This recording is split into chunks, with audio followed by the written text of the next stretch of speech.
In the spring of 1933, Germany's books told a clear story: 30 billion marks in reparation debt, 6 million unemployed, industrial production at half its 1929 peak, banks shuddering across Berlin. Foreign observers in London and Paris watched the numbers with grim satisfaction. The Versailles shackles, they believed, would hold. They weren't watching the numbers. They were watching the man Hitler had just appointed to run the Reichsbank, and they had no idea what was coming. His name was Hjalmar Schacht, 56 years old, former currency commissioner who'd ended the 1923 hyperinflation, dismissed in 1930 for opposing the Young Plan, now recalled to service by a Führer who needed an economic miracle, and needed it invisible. By March 17, 1933, Schacht was back at his desk as president of the Reichsbank. Within 18 months, Germany would begin an armament program larger than anything Europe had seen since 1918. Tanks rolling off assembly lines in Essen, aircraft factories humming in Bavaria, naval construction resuming in Kiel and Hamburg, the Wehrmacht's strength climbing from 100,000 to 1,000,000 men. Number one could explain where the money was coming from. In June 1933, Hitler's cabinet approved the first rearmament package, 35 billion Reichsmarks, to be spent over 8 years.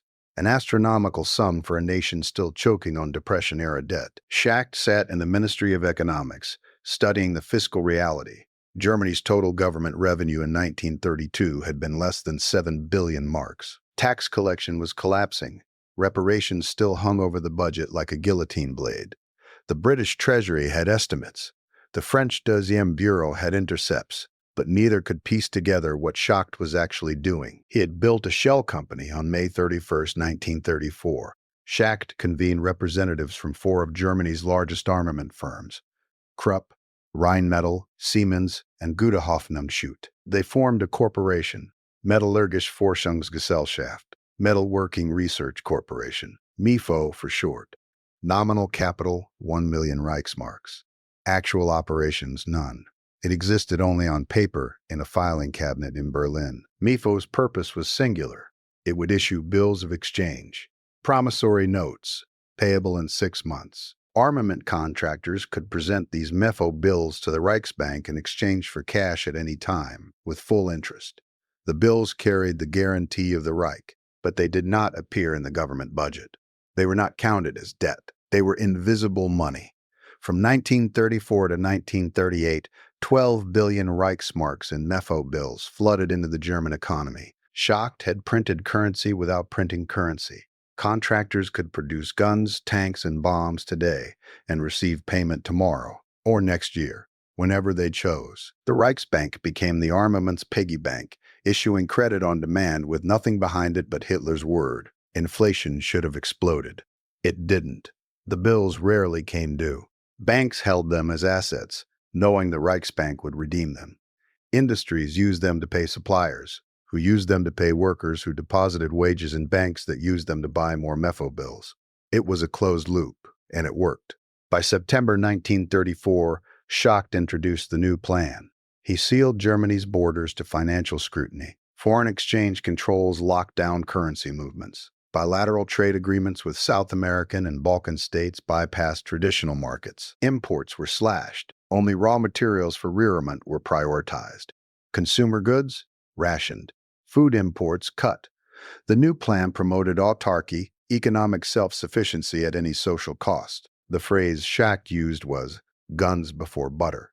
Within 2 years, unemployment in Germany fell from 6 million to 2.5 million. Foreign correspondents in Berlin filed dispatches marveling at the economic resurrection. The New York Times ran features. British trade journals analyzed the German miracle. American economists debated Keynesian stimulus versus Schachtian innovation, but almost none understood the mechanism. The MEFO bills remained classified. Hitler publicly announced rearmament only in March 1935, and even then the full scope was concealed. What happened next surprised them. The spending accelerated. By 1936, Schacht was arguing for restraint. Military expenditure had consumed half the national budget in 1934-35. By 1936, it was approaching 60%. The Reichsbank's foreign exchange reserves were evaporating. Raw material stockpiles couldn't keep pace. Schacht warned Hitler in private memos. Inflation was no longer theoretical. It was months away. Hitler ignored him. In October 1936, Hitler announced the four-year plan, appointing Hermann Göring as plenipotentiary. The goal was total war readiness by 1940. Synthetic fuel production, ersatz rubber, massive expansion of steel output. The plan required investments Schacht considered economically suicidal. Göring's approach was blunt. If Germany needed more aluminum, build more smelters. If foreign exchange was low, seize what was needed. Economics would bend to the Führer's will. Schacht and Göring clashed immediately. Göring called Schacht a defeatist. Schacht called Göring spending insanity. On September 5, 1937, Schacht went on leave from the Ministry of Economics. By November 16th, he had resigned entirely, both as Minister of Economics and as Plenipotentiary General for War Economy. He retained only the presidency of the Reichsbank. He thought he could still control the purse from there. He was wrong. Throughout 1938, Schacht watched the fiscal hemorrhage continue. Göring's four-year plan consumed billions. Military contracts poured into factories at a pace that defied supply chains. Armament firms couldn't find enough skilled labor. Coal and steel were rationed even to priority industries. The MEFO bill system, which Schacht had intended to wind down, had swollen beyond containment. By April 1, 1938, 12 billion Reichsmarks of MEFO bills were outstanding, more than Germany's entire 1932 GDP. Schacht stopped issuing new ones. On March 31, 1938, he discontinued the practice of floating short-term notes backed by the Reichsbank. It was a direct challenge to Hitler's authority. The rearmament machine stalled for weeks. Contractors couldn't pay suppliers. The Reichsminister of Finance came to Schacht in December, desperate, requesting emergency credit just to pay civil servant salaries. Schacht refused. On January 2, 1939, Schacht met Hitler at the Reichschancellery. He brought a memorandum, co-signed by the Reichsbank's board of directors. It demanded an immediate end to deficit spending, a balanced budget, drastic cuts to armament expenditures. The language was unambiguous. Germany was on the brink of hyperinflation. The economic consequences would be catastrophic. Hitler read the memo in silence. 17 days later, Schacht was dismissed as president of the Reichsbank. So how did Hitler keep paying for it? He found other sources. In 1938, after the annexation of Austria, Schacht himself had arranged the incorporation of the Austrian National Bank into the Reichsbank. Austria's gold reserves, valued at over 400 million Reichsmarks, were transferred to Berlin. Schacht even set the exchange rate between the shilling and the mark to maximize the Reich's advantage. On November 29, 1938, Schacht gave a speech praising the economic fruits of expansion. This armament has made Germany's foreign policy possible. When Czechoslovakia was dismembered in March 1939, the Reichsbank seized the Czech National Bank's reserves. When Poland fell in September, German authorities confiscated Polish state gold, over 75 tons, which the Poles had tried to evacuate through Romania and France. Some reached London, most did not. Wehrmacht accountants cataloged it in Berlin ledgers under acquired assets. Conquest became cash flow. But plunder alone couldn't sustain the machine. Germany also turned inward. The regime had already begun stripping Jewish citizens of assets through Aryanization, forced sales of businesses, confiscations of property, liquidations of bank accounts. After Kristallnacht in November 1938, a collective fine of 1 billion Reichsmarks was imposed on the Jewish community. Insurance claims were denied. Proceeds flowed to the Reich Treasury. Foreign intelligence agencies noticed something odd. Germany's public debt figures, published annually, didn't match the spending. In 1938, the official Reich debt was reported as 19 billion marks, but informed estimates, compiled by British Treasury analysts and forwarded to the Foreign Office, put the real figure closer to 40 billion, including the hidden MEFO obligations. French military intelligence flagged discrepancies in German steel production versus published import data. Someone was financing the gap, and the British couldn't track it. In Washington, American diplomats received fragmentary reports from businessmen operating in Germany. One memo, dated February 1939, noted, "German fiscal position appears untenable by conventional analysis." Yet war production continues at high tempo. The State Department filed it under economic intelligence, inconclusive. They were watching the wrong indicators. Germany wasn't running a sustainable economy. It was running a military countdown. Every mark spent on rearmament was a loan against future conquest. The economic model required expansion, territorial, material, financial. Schacht had understood this as early as 1936. That was why he'd tried to slow it down, not because he opposed Hitler's goals, but because he saw the math. Germany was built to explode outward or collapse inward. There was no third option. By early 1939, Göring controlled the economic machinery entirely. Walter Funk, Schacht's replacement at the Reichsbank, was pliant. He issued credits on demand. The four-year plan office allocated resources by decree. Market forces no longer applied. If a factory needed copper, it received a quota or an order to synthesize a substitute. Prices were frozen by law.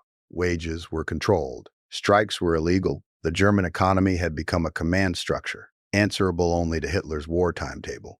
How sustainable was this? It wasn't. German economists working in exile published analyses in Swiss journals. They predicted collapse by 1940 or 1941 if war didn't come first. Inflation was already creeping into black markets. Rationing had sparked grumbling in industrial cities. The regime's popularity depended on continued success, foreign policy victories, economic miracles, and the promise of Lebensraum. Failure meant internal fracture. So Hitler accelerated. Poland was invaded on September 1, 1939, not just for strategic reasons, but for material ones. The Wehrmacht needed Poland's grain, its coal, its industrial capacity. Denmark and Norway followed in April 1940, securing iron ore routes from Sweden and naval bases. France fell in June, delivering access to its gold reserves, its industrial base, and its colonial resources. Each conquest paid for the next, for a while, but the model had always been temporary. Schacht had designed MEFO bills as a 2-year bridge, not a permanent structure. They were meant to jumpstart rearmament until tax revenue caught up. Instead, Hitler used them as rocket fuel, burning through reserves, credit, and trust at a rate that made orthodox finance irrelevant. By 1939, German government expenditure was roughly 40% of GDP. Over 60% of that was military. Historians would later call it a war economy in peacetime. But it was more than that. It was a Ponzi scheme with tanks. After the war, Allied interrogators sat down with surviving German financial officials. They asked the same question: how did you think this would end? The answers varied. Some claimed ignorance. Others cited orders. A few were candid. One Reichsbank deputy director, questioned in 1946, said, "We knew it was unsustainable, but we also knew that by the time it collapsed, we'd either have won the war or lost it. Either way, the question would be moot." Schacht himself was tried at Nuremberg. The prosecution argued he was the architect of Nazi aggression, the man who made rearmament possible. The defense countered that he'd opposed Hitler's recklessness and had been arrested by the Gestapo in 1944. The tribunal reviewed the MEFO bills, the new plan, the four-year plan conflicts, the speeches praising conquest. On October 1, 1946, they acquitted him. The judgment stated, "Rearmament of itself is not criminal under the Charter." The inference of his knowledge of aggressive war plans, the tribunal concluded, had not been established beyond reasonable doubt. Schacht walked free. He lived until 1970. He never expressed regret for the MEFO bills. In his memoirs, he wrote, "I gave Germany the means to restore its dignity. What was done with those means was not my decision, but the question remains. So why did they fear the system more than the man?" Because Schacht had proven something terrifying, that a modern industrial state could finance total war without visible debt, without inflation, without markets noticing, until it was too late. He'd shown that shell corporations, captive banks, and command economies could mask preparation for aggression as recovery. By the time foreign analysts understood what had happened, German tanks were in Paris. The mechanism was speed and deception and control. Schacht built the engine. Hitler pressed the accelerator. And by the time the fuel ran out, millions were dead and Europe was in ruins. It was fast, it was invisible, and it cost everything.